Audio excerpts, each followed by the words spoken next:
Et bonjour à tous, je suis ravi de vous retrouver aujourd'hui.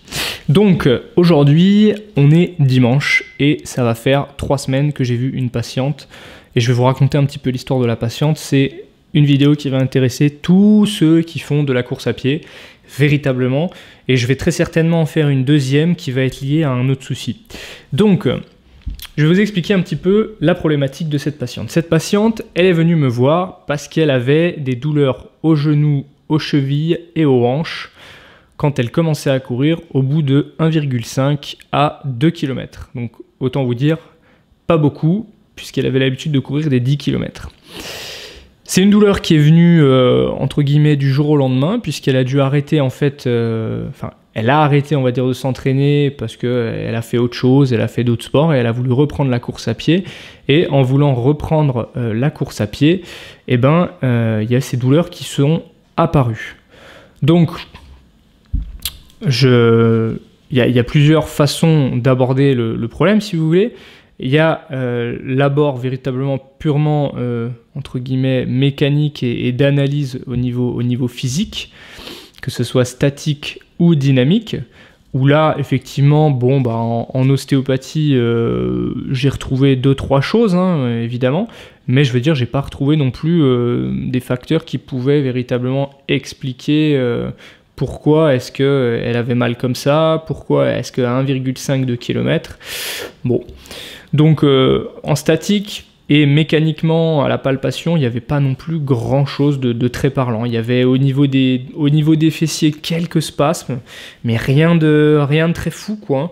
Alors il y avait au niveau des symptômes, ça ressemblait un petit peu à un début de syndrome de l'essuie-glace, parce que vraiment la douleur était localisée en regard du condyle là au niveau tibial et fémoral, mais rien de très fou, quoi. Et en fait, c'est dans le cabinet, je lui ai demandé de courir. Et ce que j'ai fait, j'ai pris le téléphone et j'ai filmé au ralenti. Et en fait, à la course, il s'est avéré que du côté, enfin de l'autre côté aussi, mais plus du côté où elle avait mal, elle avait ce qu'on appelle une sorte de valgus dynamique, mais vraiment accentué. C'est-à-dire que elle avait tendance à avoir le genou qui rentrait vraiment à l'intérieur.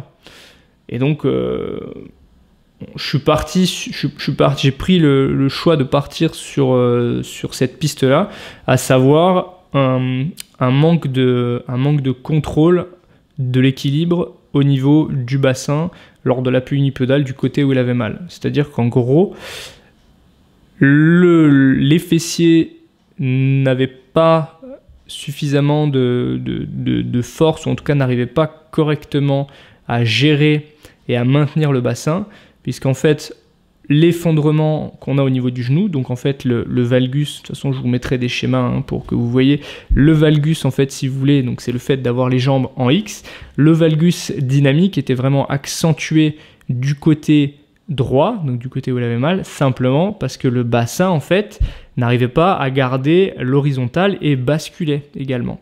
Donc pour moi c'était véritablement un souci de renforcement, de préparation, plus que véritablement un souci, j'allais dire ostéopathique, mais plus qu'un souci mécanique vraiment au niveau du genou. Donc la stratégie a été la suivante.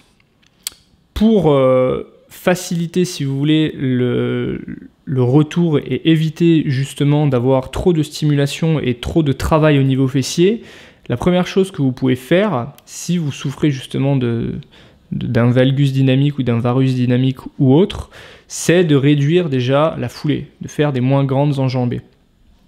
Pourquoi? Vous diminuez l'impact au sol. Moins il y a d'impact, moins vous forcez le muscle, vos fessiers en tout cas, à stabiliser au niveau du bassin. Plus c'est facile, si vous voulez. Donc, plus vous réduisez la foulée, moins il y a d'impact. L'impact n'est pas spécialement mauvais pour les disques ou les genoux, etc. etc. Ça dépend vraiment de chacun, ça dépend de l'état dans lequel vous êtes, mais au contraire, c'est quelque chose de très bon, notamment la course à pied. Ensuite, évitez, en réduisant le pas, de vouloir courir trop vite. Donc, qu'est-ce que je veux dire par là? Plus vous allez vouloir mettre de rythme, alors que vous n'êtes pas forcément préparé pour réaliser ce type d'effort-là, plus vous prenez le risque de, entre guillemets, dégrader un petit peu la technique, dégrader vos appuis et donc de compenser un petit peu par d'autres articulations, et notamment là pour le coup par un valgus dynamique. Si vous voulez, le valgus dynamique, en fait, il est simplement là pour vous permettre d'avoir un appui qui vous permette de courir. Parce que s'il n'y a pas le valgus dynamique, le genou, il va partir, il va branler un petit peu. Le valgus dynamique, en fait, il est là pour amener le genou dans une position de, entre guillemets, de fausse force, pour faire en sorte que vous puissiez continuer à courir sans avoir à se reposer uniquement sur les fessiers qui sont a priori en manque de faiblesse, enfin en manque de force plutôt, on va dire. Et donc courir un petit peu plus lentement, avec une foulée un tout petit peu plus courte. Alors vous allez me dire, oui, mais c'est Captain Obvious, quoi. Évidemment, Julien. Ben oui, mais ça l'est pas forcément pour tout le monde. Et enfin, évidemment, le pilier, si vous voulez, la fondation des conseils que j'ai donnés, c'est le renforcement musculaire. Donc le renforcement musculaire ciblé au niveau, en numéro 1, des fessiers, numéro 2, des ischio-jambiers, et numéro 3, des quadriceps. Alors pourquoi est-ce que j'inclus ces 3 groupes musculaires-là? Ben, tout simplement parce que je vais lui faire des exercices dits polyarticulaires, donc qui engagent plusieurs articulations, et qui dit polyarticulaire dit inévitablement plusieurs groupes musculaires.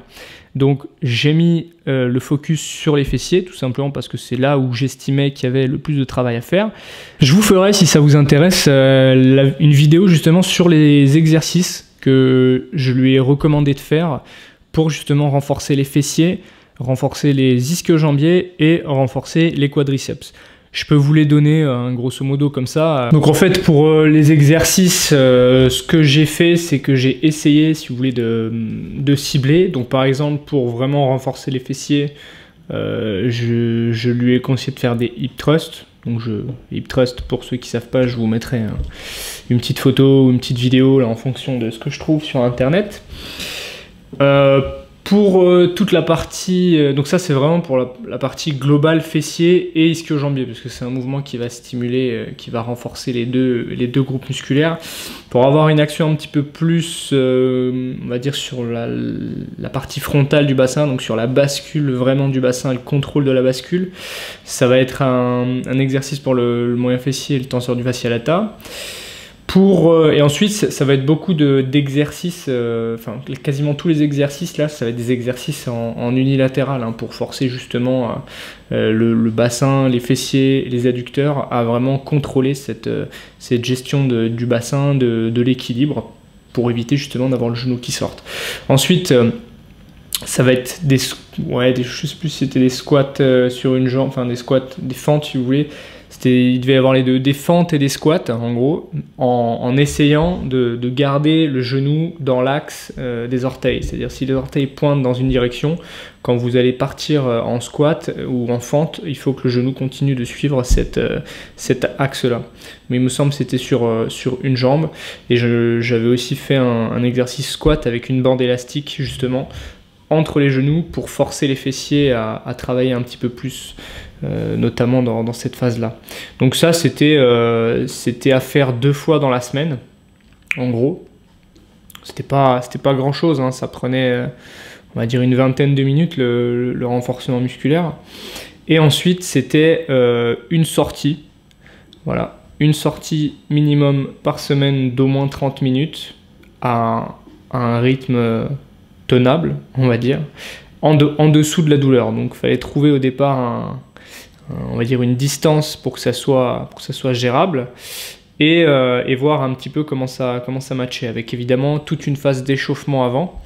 Alors c'était des échauffements juste au début pour voilà, échauffement global, articulaire et musculaire, donc avec au début un tout petit peu on tourne les chevilles, on tourne les genoux, histoire de se chauffer pour y aller, et puis juste avant d'y aller un tout petit peu de pliométrie, donc des sauts, des petites phases de fractionnées avec un petit peu de marche, un petit peu de course, pas de sprint, vraiment de course, et puis après partir tranquillement sur sa sortie, donc un échauffement voilà, de 5-10 minutes, et puis sortir, et puis voir un petit peu comment ça se passe, et au fur et à mesure du temps réajuster le programme.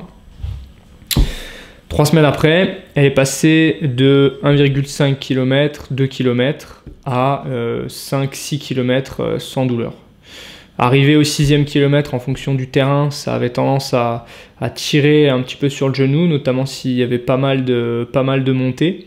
Parce qu'en fait, plus il y a de montées, plus il va falloir qu'il y ait des muscles extenseurs de hanches et extenseurs de genoux puissants pour éviter justement que le genou collapse vers l'intérieur, chute vers l'intérieur. Donc il reste encore un tout petit peu à travailler, mais voilà, elle est en très bonne phase de récupération. Donc c'était pour vous montrer en fait que il n'y a d'une part pas forcément besoin de repos. Le repos n'est pas forcément la panacée, une solution ou le meilleur traitement, et que avec des choses simple, à condition d'avoir ciblé correctement le problème, on peut avoir une action vraiment rapide sur une problématique. Encore faut-il avoir le temps et l'envie de s'investir sur cette résolution-là de problématique. Donc, c'était entre guillemets, je vais dire assez, je vais pas dire facile, mais une fois qu'on a réussi à cibler un petit peu les circonstances d'apparition, la manifestation de la problématique, normalement on a déjà fait une bonne grosse partie du travail. Donc avant de la toucher, j'avais déjà des idées de ce que ça pouvait être, mais il fallait encore que je vérifie.